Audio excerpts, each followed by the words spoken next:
오늘 우리에게 주시는 하나님 말씀은 갈라디아서 5장 22절에서 26절까지 말씀입니다. 신약성경 307페이지입니다.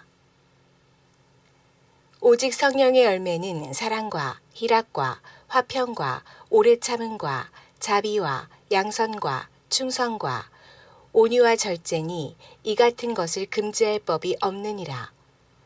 그리스도 예수의 사람들은 육체와 함께 그 정욕과 탐심을 십자가에 못 박았느니라. 만일 우리가 성령으로 살면 또한 성령으로 행할지니 헛된 영광을 구하여 서로 노엽게 하거나 서로 투기하지 말지니라. 아멘. 원래 불교 신자였다가 기독교인이 되었던 정신의학자 유명한 스카펙이라는 사람이 있습니다. 아직도 가야 할 길. 그가 아직 예수님 믿기 전에 썼던 글인데 정신의학자 또 상담자이다 보니까 사람들의 문제 중에 하나가 뭐냐면 대부분 이 사람들이 난 아무 문제 없어. 나 아무렇지도 않아. 나 지금 이대로 괜찮아. 이렇게 고집 부릴 때 사람의 마음에는 전혀 변화와 성장이 일어날 수 없다라고 지적을 하였습니다. 오히려 거꾸로 나는 지금 정신적으로 관계적으로 굉장히 좀 어려운 상태에 있고 이 문제를 풀기 위해서는 반드시 도움이 필요하다. 이런 문제의식을 가지고 있을 때 정신적인 성장이나 변화가 가능하다고 그렇게 이야기를 합니다. 그러면서 한 사람이 정신적으로 건강해지기 위해서는 성장을 해야만 하고 성장을 위해서는 낡은 자를 포기하는 과정이 필수적이다. 이렇게 예수님 믿기 전인데 이런 이야기를 했었습니다. 오늘 우리 예수님을 믿는 저와 여러분들, 우리의 영적 성장은 단순히 낡은 자를 포기하는 정도가 아닙니다. 본문 24절 말씀을 보시면 그리스도 예수의 사람들은 육체와 함께 그 정욕과 탐심을 십자가에 못 박았느니라. 예수 믿는 사람들은 육체에 속한 욕심과 정욕과 탐심을 우리를 사랑하셔서 십자가에 죽으신 예수 그리스도와 똑같이 그의 죽음의 과정을 거쳐야만 한다라고 이야기합니다. 그냥 죽어도 꼼짝 못하지만 십자가에 못이 박히면 어떻게 되겠습니까? 옴짝달싹할 수 없는, 절대 반응할 수 없는 그런 상태. 그것이 우리의 새 출발, 새 사람이 시작되는 시점이라고 할 수 있습니다. 우리가 성령의 열매에 대하여 오늘 마지막 시간 생각을 하게 되는데 마지막 9가지 중에서 3가지 충성과 온유와 절제에 대하여 생각합니다. 이 성령의 열매는 그냥 지금까지 살아온 것에 적당히 거름 조금 더 주고 물 조금 주면 아마 열매가 맺을 것이다라고 생각하면 큰 잘못입니다. 옛사람이 십자가에 못 박혀 죽을 때 죽은 그 자리에서 성령께서 역사하시고 그리고 성령의 열매가 맺을 수 있기 때문입니다. 사도 바울은 이 말씀을 하면서 우리를 가리켜서 그리스도 예수의 사람들은 이라고 부르고 있습니다. 세상과 구별된 이름이죠. 세상과 구별되게 우리 자신에 대한 정체성을 가진 사람들입니다. 그래서 우리가 믿는 예수님을 따라 사는, 그래서 예수님을 따라 죽음으로써 사는, 이 모순되는 말이지만, 그래서 세상에 속한 정욕과 탐욕을 철저하게 죽여서 세상의 모든 자랑과 혹은 교만에 대해서 죽은 사람들, 그에게서 성령의 열매가 맺힐 수 있습니다. 여기서 오해하지 마실 것은 우리가 죽어야 산다고 하니까 세상 사람들 앞에서 풀이 죽어 있고 기죽어 살고 이렇게 눈치 보며 살라는 그런 뜻이 전혀 아닙니다. 소심하게 살아가라는 그런 뜻이 아닙니다. 오히려 예수님을 믿지만 믿는 우리 속에 끊임없이 살아오르는 정욕과 탐욕, 이런 것들을 눈여겨보고 그런 죄악의 것들을 이제는 하나씩 점검하고 인식하고 제거하고 우리 안에 성령께서 지배하시고 진리가 지배하도록 새롭게 우리 자신을 끊임없이 다지는 것, 이것이 우리의 삶의 새로운 자세라고 할 수 있습니다. 갈라디아 교회 성도들은 말씀드린 것처럼 자기들의 몸에 육체의 할례를 행하고 그리고 이방인들에게도 할례를 행하게 하는 것을 굉장한 자랑거리로 생각을 했던 것 같습니다. 6장 13절 보니까 할례를 받은 그들이라도 스스로 율법은 지키지 아니하고 너희에게 할례를 받게 하려 하는 것은 그들이 너희의 육체로 자랑하려 함이라. 우리가 가르쳤더니 이방인들이 할례를 받았어. 또 이방인들은 우리가 예수님을 믿는 이방인이지만 할례도 받은 이방인들이야. 뭔가 좀 예수님을 믿는 것 위에다가 보험 하나 더 들어가지고 자신들이 뭔가 대단한 것을 가진 것처럼 이렇게 으스대고 자랑하려고 할 때, 우리 시대에 와서는 이거 전혀 자랑할 것이 아니지 않습니까? 그런 것들을 가리켜서 사도 바울은 그런 자랑조차도 다 죽어야 한다. 그것 역시 옛사람의 흔적들이고 우리 안에 예수님만 살아야 한다. 이것을 우리에게 강조하고 있습니다. 하물며 5장 19절에 나오는 성령을 거스르는 육체의 일들에 대해서는 우리는 완전히 죽어서 더는 아무리 누가 자극을 주고 건드려도 반응 없는 자가 되어야 한다는 것을 말씀하고 있습니다. 한번 보십시오. 육체의 일은 분명하니 곧 음행과 더러운 것과 호색과 우상숭배와 주술과 원수 맺는 것과 분쟁과 시기와 분냄과 당 짓는 것과 분열함과 이단과 투기와 술 취함과 방탕함과 또 그와 같은 것들이라.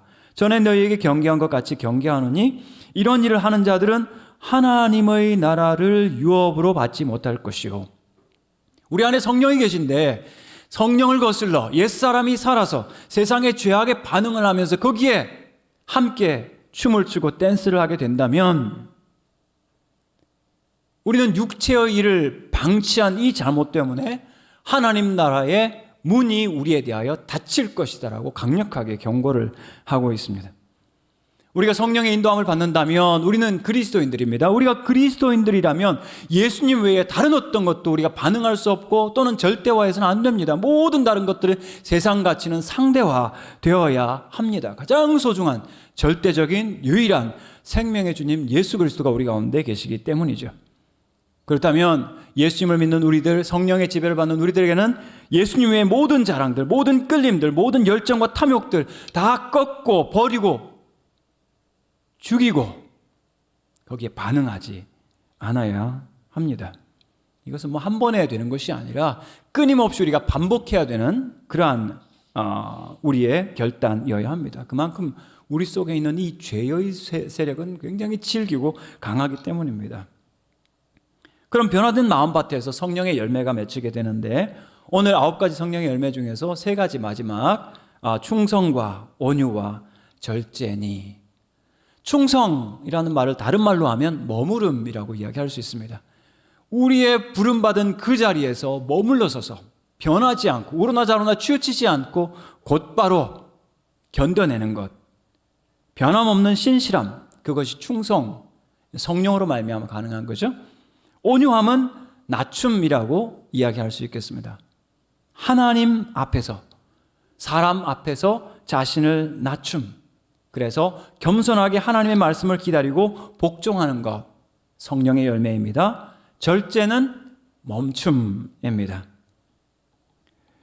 정말 더 높아지고 싶어서 손을 내밀어서 하와처럼 선악과를 따먹기까지 하는 그것이 아니라 어떤 유혹이 있더라도 멈추는 멈춤, 그것이 절제의 열매입니다. 저도 그렇고 여러분도 그렇고 참 부족한 죄인들입니다. 우리 속에 죄의 본성이 살아있기 때문에 언제든지 유혹을 받습니다. 흔들릴 때가 많습니다. 그러나 이런 우리 속에 거룩하고 아름다우신 하나님의 영이신 성령님이 계시다고 하는 것은 믿을 수 없는 영광스러운 사실입니다.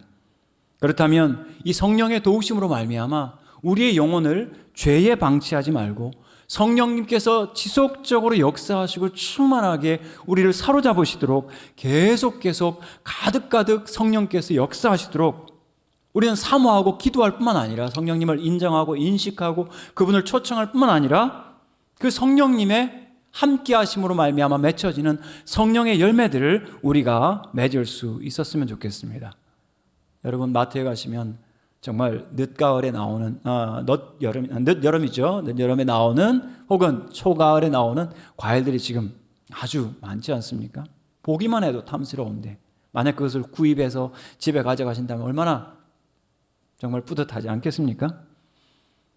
성령께서 함께 하시는 여러분의 삶에 성령의 열매가 충성과 온유와 절제와 이 풍성하고 향기로운 열매가 맺는다면 우리 하나님께, 우리 가족들에게, 우리 이웃들에게, 우리 공동체에 정말 복된 열매가 될 것입니다. 첫 번째, 충성은 머무름의 열매입니다. 충성과 온유와 절제 가운데서 충성은 머무름의 열매, 신실함의 열매라고 할 수 있습니다. 유대인들과 히브리인들에게 가장 신실한 사람이 누굴까요? 모세입니다. 민수기 12장 보시면 하나님께서 직접 모세의 신실함을 칭찬하시는데, 민수기 12장 7절 우리 같이 한번 읽어보겠습니다. 내 종 모세와는 그렇지 아니하니 그는 내 온 집에 충성함이라. 그와는 내가 대면하여 명백히 말하고 은밀한 말로 하지 아니하며. 하나님께서 특별하게 대면하여 직접 말씀하셨던 분이 이 모세였습니다. 하나님께서 이 모세의 충성스러운 그 신실함을 높이 평가를 하시는데, 하나님으로부터 직접 율법을 받아서 그들에게 율법을 전했을 뿐만 아니라 그가 마지막 죽기 전까지 신명기 말씀을 통해서 하나님의 율법을 온 이스라엘에게 가르쳤던 선지자였습니다. 처음에 모세가 시내산에 올라갔을 때 아론과 이스라엘 백성들이 금송아지를 만들어 놓고 그 우상숭배 유혹에 빠졌을 때 모세는 하나님 편에서 이스라엘 백성들을 다시 하나님께로 이끌어왔던 충성된 종이었죠. 하나님께 받은 십계명과 율법의 말씀을 좌로나 우로나 치우치지 않고 지키며 충성되게 가르치고 알렸던, 자기 부르심에 충실했던 충성된 종이었습니다. 그러나 히브리서 말씀을 보시면 이런 충성과 신실함에서 모세보다 탁월한 분이 계십니다. 누굴까요? 예수 그리스도, 우리의 대제사장이십니다. 히브리서 3장 2절 3절 같이 읽겠습니다. 그는 자기를 세우신 이에게 신실하시기를,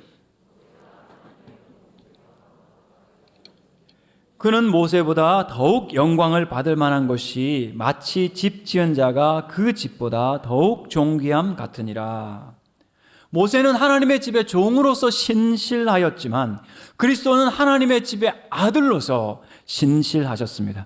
아버지 품에 독생하신 그 아들이 육신을 입고 이 땅에 오셔서 죽기까지, 자신의 생명을 내려놓기까지 충성하시면서 부름받은 그 자리에 머무르셨습니다.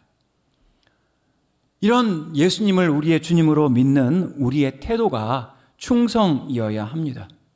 성령께서 우리를 도와주신다면 갈라디아 사람들처럼 보이는 어떤 증거에 흔들리지 마시고 산만해지지 않으시기 바랍니다. 정말 할례를 받아야 구원을 받을 수 있고 할례 받아야 구원받은 증거가 있는 것이다.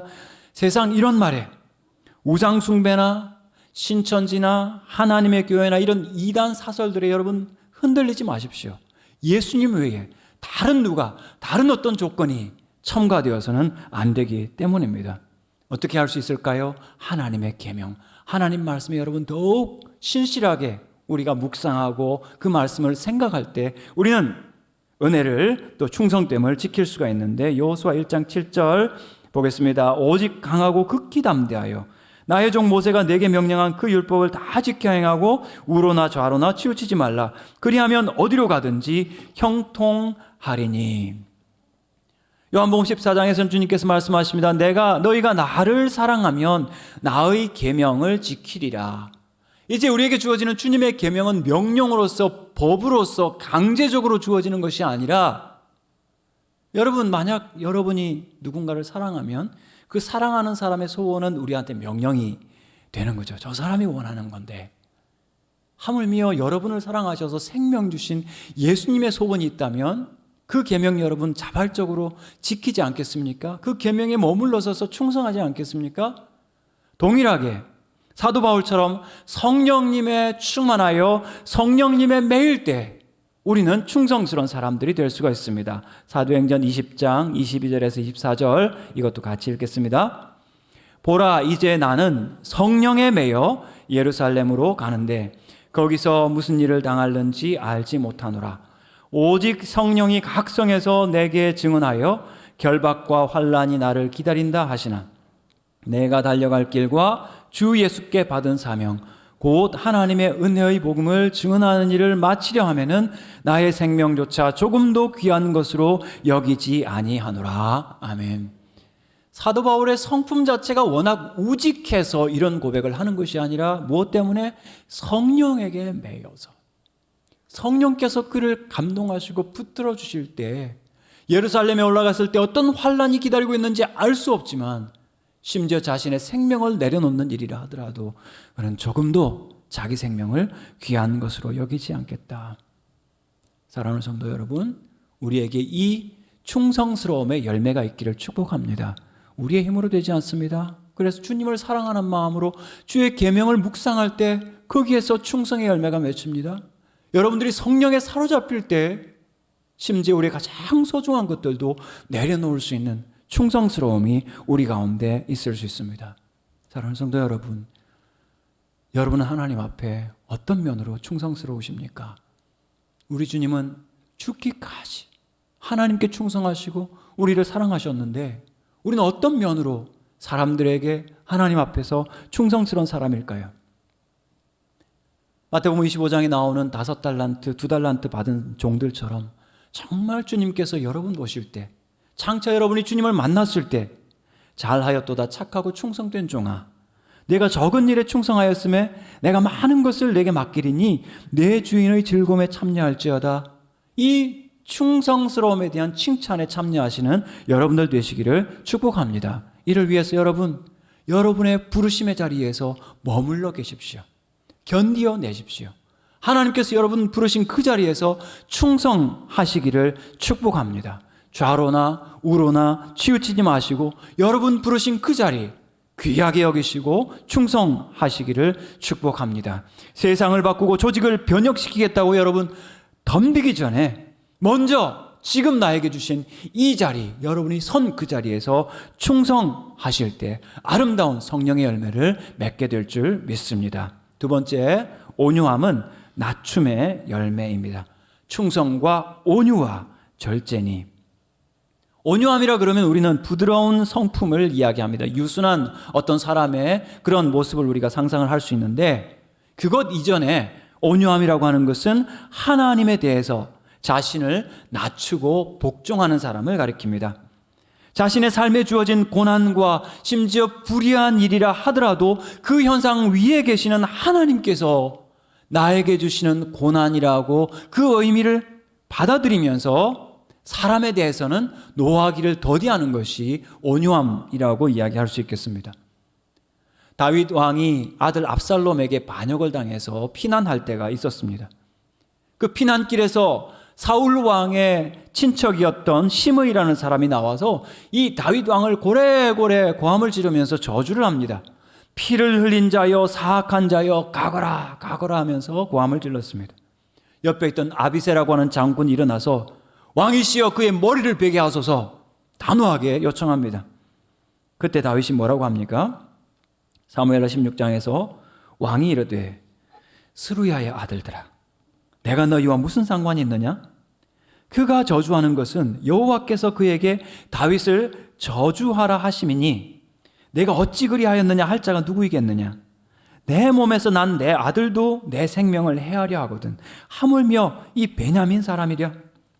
여호와께서 그에게 명령하신 것이니 그가 저주하게 버려두라. 혹시 여호와께서 나의 원통함을 감찰하시니 오늘 그 저주 때문에 여호와께서 선으로 나를 갚아주시리라. 이것이 온유함입니다. 성령의 사람이었던 다윗이 자신에게 권력이 있고 칼이 있음에도 불구하고 그것을 갚지 않고 하나님이 혹시 나를 불쌍히 여기지 않으실까, 그것을 기대하는 그 모습이 온유함이라고 할 수 있겠습니다. 하지만 역시 온유함의 대명사는 모세입니다. 민수기 12장 3절, 이 사람 모세는 온유함이 지면의 모든 사람보다 더하더라. 모세가 완벽한 사람이었다는 뜻이 결코 아닙니다. 모세도 분노할 때가 있었죠. 그래서 반석어장에서 물을 내라고 명령을 내야 되는데 지팡이를 가지고 2번이나 내리쳐서 하나님의 거룩함을 나타내지 못해서 약속의 땅에 결국 들어가지 못했습니다. 하지만 모세는 다른 어떤 사람보다 자신을 낮추어서 하나님께 복종하였고, 이스라엘 백성들이 반역으로 일어나서 지도자를 세워서 우리 애굽으로 다시 돌아가자 할 때 아론과 함께 백성들 앞에 엎드려서 간청하는 온유한 모습을 볼 수 있습니다. 그렇지만 온유함의 완성 절정은 역시 우리의 구주이신 예수 그리스도이십니다. 마태복음 11장 29절 같이 읽겠습니다. 나는 마음이 온유하고 겸손하니 나의 멍에를 메고 내게 배우라. 그리하면 너희 마음이 쉼을 얻으리니. 아멘. 주님의 마음이 온유하다고 말씀하시는 것은 우선은 하나님께서 그 예수님께 어떤 멍에를 지워 주셨든지 그 멍에를 지고 하나님께 복종하는 아주 낮은 마음을 가지셨다는 뜻입니다. 온유하고 겸손하다는 것은 사람들을 향하여서는 경쟁하고 이기고 올라서시는 것이 아니라 더 낮아지시고 제자들의 발을 씻기시고 우리의 죄와 모든 수치를 짊어지시고 십자가의 길을 묵묵히 도살장으로 끌려가는 어린 양처럼 잠잠히 끌려가셨다는 것, 그것이 예수님의 온유함입니다. 그런 예수님의 전적인 순종으로 말미암아 오늘 우리에게는 쉼과 안식을 주시는 거죠. 나는 마음이 온유하고 겸손하니 나의 멍에를 메고 내게 배우라. 그리하면 너희 마음이 쉼을 얻을 것이다. 여러분, 세상 모든 종교들을 보십시오. 지켜야 할 것들이 너무 많습니다. 요구하는 것들이 엄청나게 많습니다. 그 많은 임무를 고통스럽게 어마어마하게 수행을 한다고 해도 그에게 영생이 있을지 없을지 누구도 약속해 주지 않습니다. 하지만 죄인인 우리가 져야 될 그 모든 짐을 다 짊어지시고, 사실 예수님은 하나님 아들이시기 때문에 십자가에 죽지 않으셔도 하나님 아들이에요. 하지만 예수님이 죽지 않으면 우리 인간에게 구원의 길이 없기 때문에 주님은 그 십자가의 길을 가셨습니다. 그리고 누구든지 그 예수님께 나와서 예수님을 믿기만 하면, 마음에 예수님을 영접하기만 하면 거기에 쉼과 안식과 평안이 있는 겁니다. 언제 세상을 떠나도 우리는 천국에서 눈뜰 수 있기 때문입니다. 영생의 선물을 우리에게 약속하셨기 때문입니다. 지금 예배에 참석하시고 말씀을 들으시는 여러분들 가운데 단 한 분도 이 예수님을 믿지 않아서 영생 얻지 못하는 분 없기를 축복합니다. 예수님께서 모든 짐을 다 져 주셨습니다. 그래서 주님은 온유하신 분이시죠. 그런 예수님을 우리가 믿고 살아간다면 우리 역시 성령님 안에서 온유한 사람이 되어야 합니다. 하나님께는 자신을 낮추어 복종하면서 인내하는 사람이 되어야 하고, 다른 사람들 앞에서는 마음을 낮추어서 여러분을 만난 분들이 평안을 얻을 수 있는 그러한 삶의 열매를 우리가 맺어야 한다는 거죠. 여러분이 정말 두 번 다시 만나기 싫은 사람이 어떤 사람인지 아십니까? 교만한 사람입니다. 전혀 겸손하거나 온유하지 않은 사람이죠. 그들은 자기 성취감이나 자기 자랑으로 가득해가지고 정말 자랑 안 하는 듯 하면서 자기 자랑 엄청나게 하는 사람들. 예를 들어 이런 겁니다.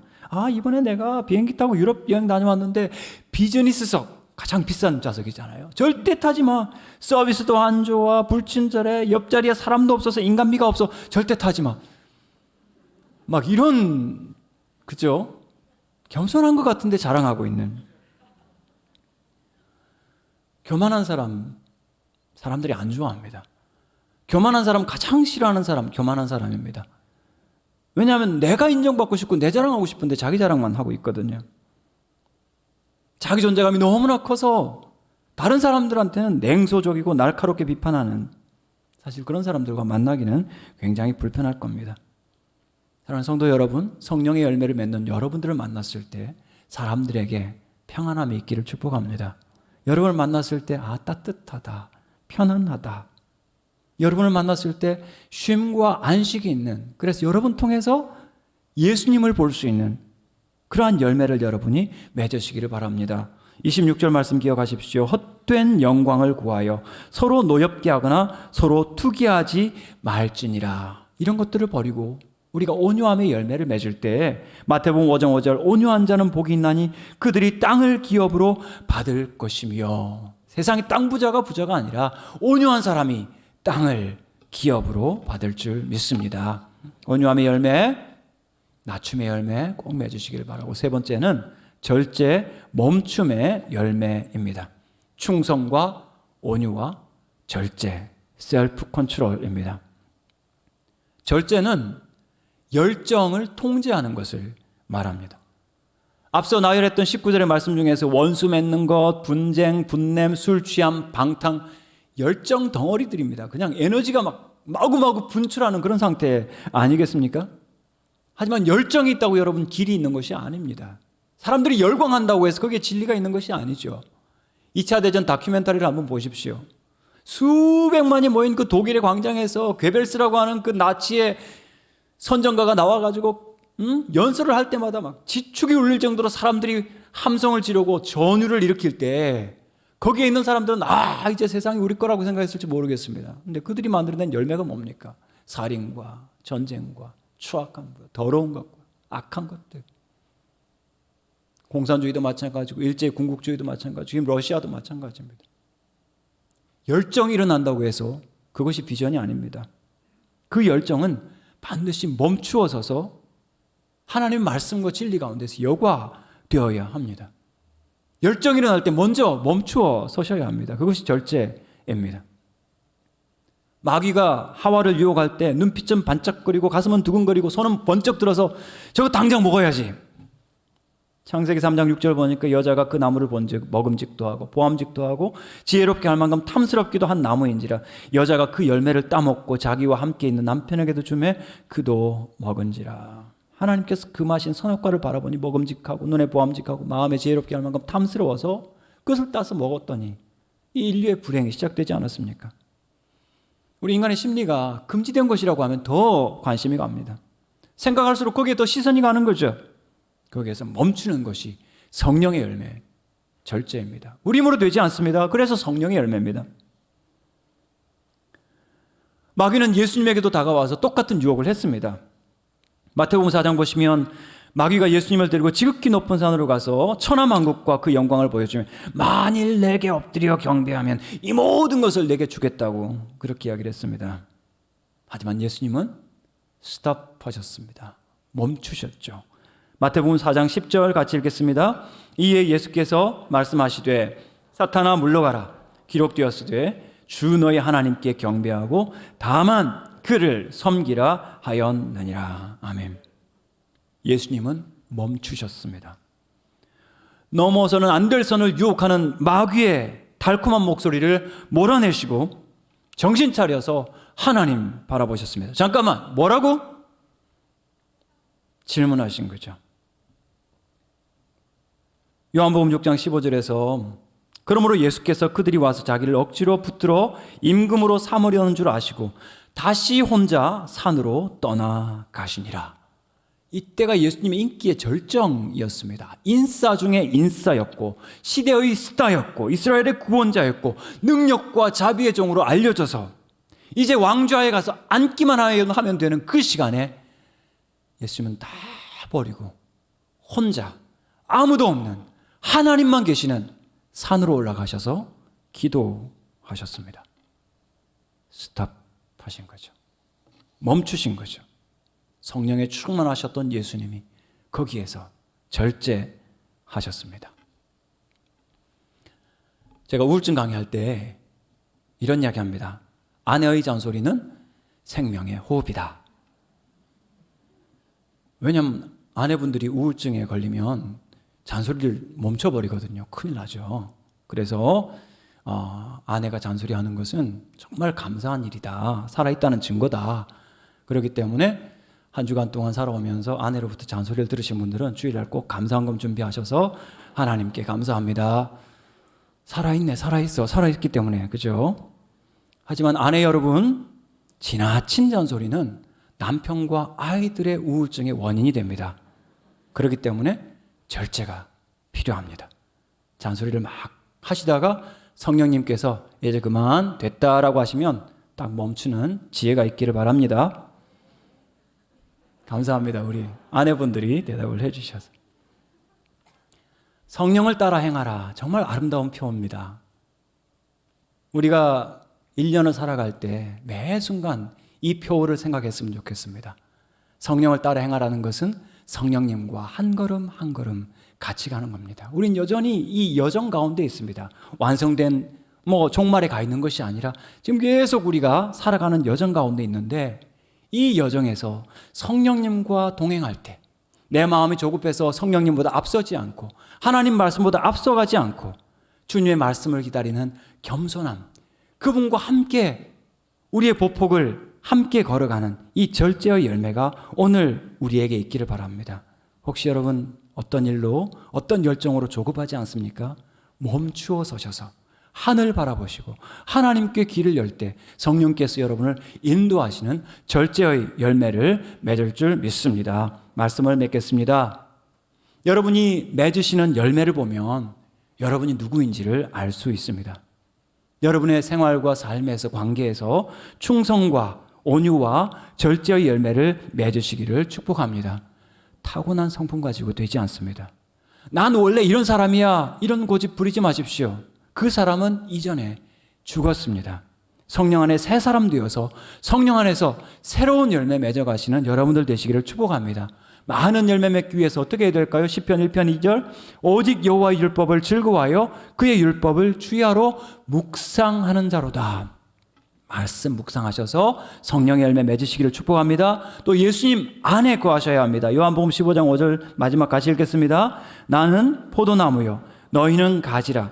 그가 내 안에 내가 그 안에 거하면 사람이 열매를 많이 맺나니 나를 떠나서는 너희가 아무것도 할 수 없음이라. 아멘. 여러분에게 성령님 계십니다.